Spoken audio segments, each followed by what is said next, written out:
Our good friend at 92.9 The Game over there in the ATL on Twitter at TBM929. He joins us. Bunker, good to have you on with us this morning, man. What was your first thought with Kirkers finally landing in Atlanta? I guess my first thought was, damn, why couldn't they have done this 45 minutes ago when I was still on the air? Why did they have to wait till 2:30 to make this announcement? That would have been really cool to break that news live. My second reaction was, oh, wow, okay, like this is really happening, because all of the rumors last week were starting to kind of trend this way. The momentum was headed this way, that the Falcons and Kirk Cousins were getting serious, and that things in Minnesota were maybe breaking down as far as those talks go. And, you know, a lot of the conversation for us yesterday was whether or not this was just Kirk Cousins' agent kind of leveraging the rest of the NFL market against Minnesota to try to get what they could get from them. But turns out it wasn't. Turns out the Falcons have a legitimate starting quarterback for the first time in a few years. Is this the route that you wanted to see Atlanta go, whether it was Kirk Cousins, veteran quarterback, or maybe starting with a younger quarterback in the rookie draft class this year? Or do you think this is the best option for the teams at right now? Well, I mean, that's an interesting way to put it.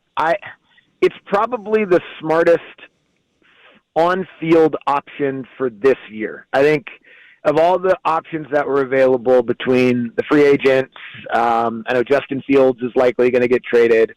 The draft picks, the Falcons don't pick till 8th.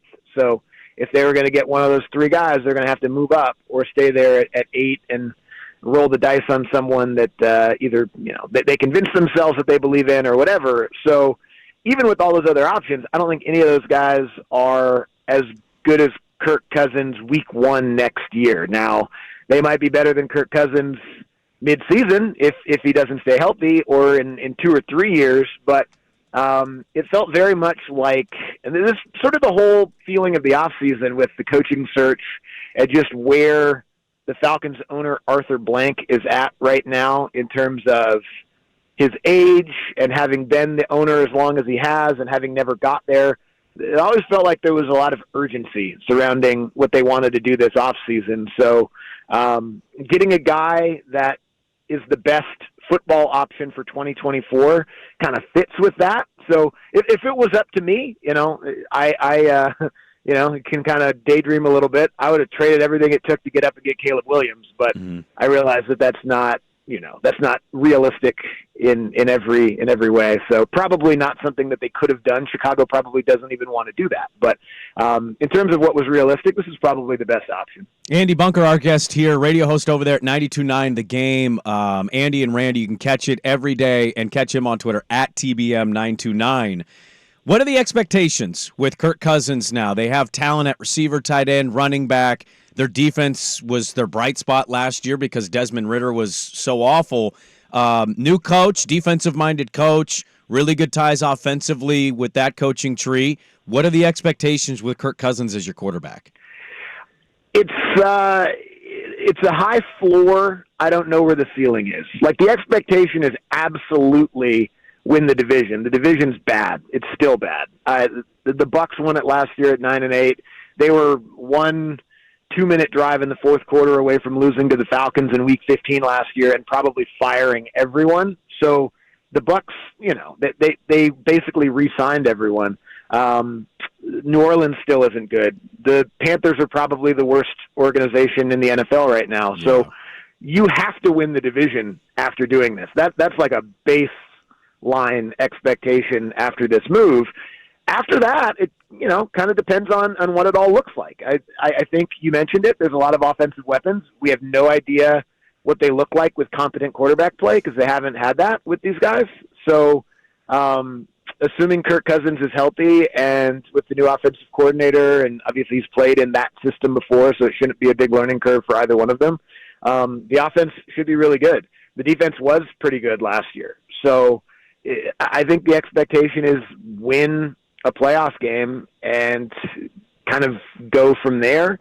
Problem is there's not a ton of time for growth. Like, you win a playoff game this year, okay, hopefully you get back there next year, maybe win more next year, because the Kirk Cousins guaranteed money is really 2 years with an option for a third.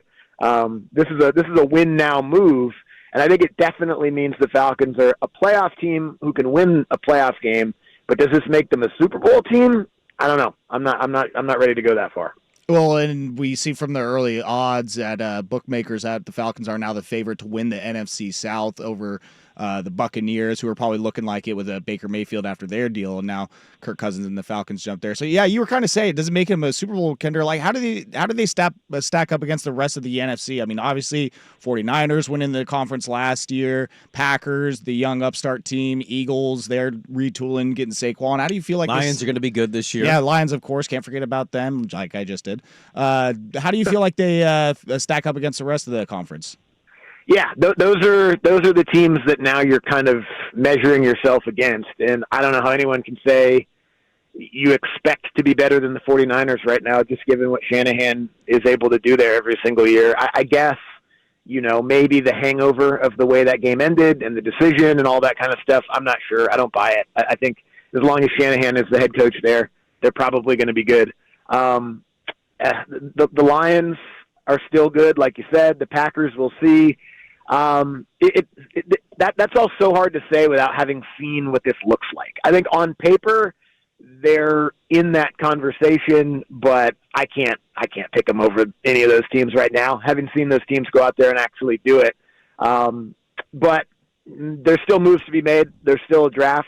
Falcons still have to get an edge rusher. They haven't had a bona fide edge rusher since ever. So it's been decades since they've really had one of those guys. So they got the quarterback. I mean, the two hardest things to get in the NFL are a legitimate starting quarterback and a legitimate guy who can sack the quarterback. That's all they have to do this offseason is the two hardest things in the NFL.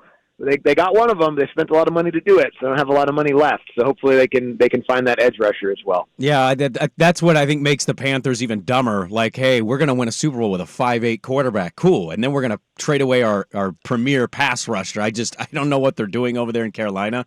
Was there a move for you outside of Atlanta that caught your eye, or a team that maybe, I don't know, win the day is kind of stupid, but a team that stuck out to you of, I kind of like the moves they made? Yeah, I mean, I like the acquisition of Brian Burns for the Giants. Like you said, the Panthers are, I don't know what they're doing. They had two firsts and a second on the table for him last year, and they said no, only to trade him for a second and a fifth yesterday. So they're a bad franchise run by a joke of a human. So that's kind of what you get. It's kind of what you get when that's your deal. Now, I hope Bryce Young does well. I like that guy. Like, he was super fun to watch in college, and had a chance to interview him a couple of times at SEC Media Day. It's like super, super good guy, but bad situation for him. I'm happy Saquon Barkley got like a little bit more than what the market showed last year. So, I mean, he still didn't get maybe what a guy of his caliber would have gotten a generation ago, because the running back market in general just isn't what it once was. But for him to get a pretty good deal and, go to Philadelphia and kind of see what that can look like there, I think that's cool. And then, I don't know, the Seahawks kind of just being like, all right, new regime, tear down, we'll start this thing over. Mm-hmm. We're not doing any nostalgia contracts around here, which is probably the right thing to do, but just further proof that era in Seattle is over. You mentioned Saquon. I'll get you out of here, Bunker. Any athlete you're looking to try to tear down and tell them you hate them if they go to a certain team, are you going to pull a Tiki? Yeah, no, that's a lot of what we do. Yeah. I mean, a lot of our show is just based on, picking an athlete and then attacking them personally. Yeah. You know what I mean? Like, anybody can break down X's and O's, but if you can call someone out for their beliefs or their appearance, like, that's the best way to go. Yeah. I think we're really gonna attack people's physical appearance today. Yes. On the show. I love that. Hey, you've been in the business a long time. You know how it works. I'm glad that you're going to get on that today. Yeah. You know what I mean? Enough of this, okay, how does he fit into the offensive system? How does this benefit the players around him? No, man, like, how's his hairline? Exactly. What's he look like in a suit?